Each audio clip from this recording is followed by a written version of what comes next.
Hello, New Jersey. In the month of October, there are several activities that people love to indulge in. Trick-or-treating, going to haunted houses, and watching horror movies. If you don't know how to spend your time this Halloween, stay tuned as the guy who doesn't know what he's talking about, Jaden Hydera, and me, Elijah Green, delve into what movies you should binge watch in this Debate of the Dorks. You start to freeze as horror looks you right between the eyes. You're paralyzed, 'cause this is daylight night, and no one's gonna save you from the beast about to strike. You know it's daylight night. You're fighting for your life inside a killer thriller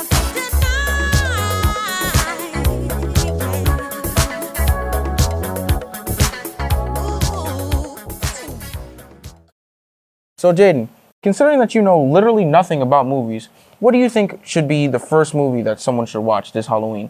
So, my first movie is a fun choice, but it's also a really simple one when you think about it. My first choice is Truth or Dare. Now, I know a lot of people instantly shrug it off as like a movie that was made just to make money, but I feel like it was a movie that was fun. It also starred one of my favorite CW actresses, Lucy Hale, and I thought she did a great job, but it's also good on intensity and scares, but not that great on the CGI, though. What about you? Well, speaking of CW and intensity, my number one movie is Trick or Treat.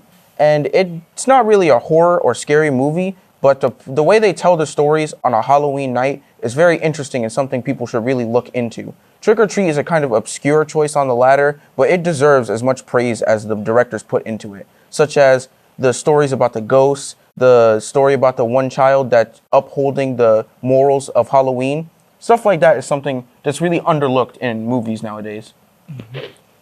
So, I saw on your list while we were talking about this in the office, I saw The Purge. Yeah. And when I brought it up, you said The Purge was a home invasion movie. But when I told you about Unfriended Dark Web, you said it wasn't.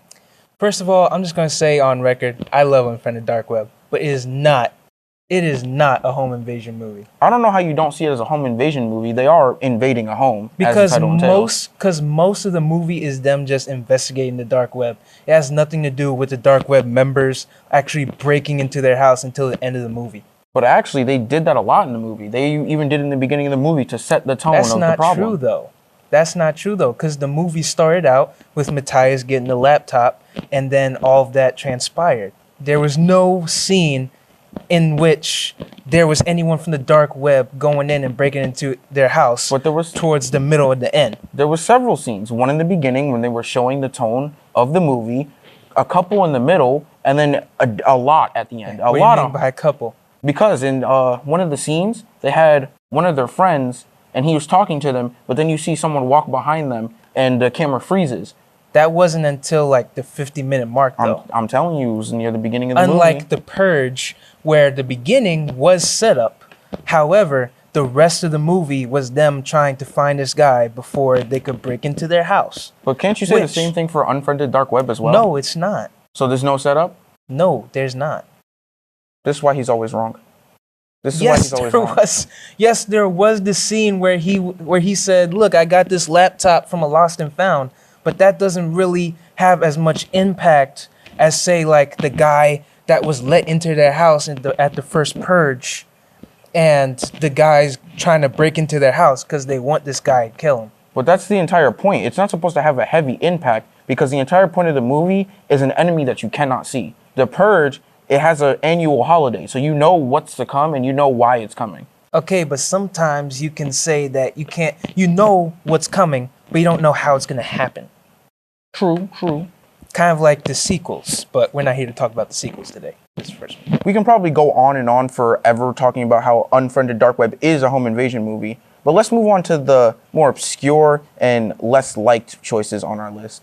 So for your list, what do you think would be the least favorite Halloween movie to watch?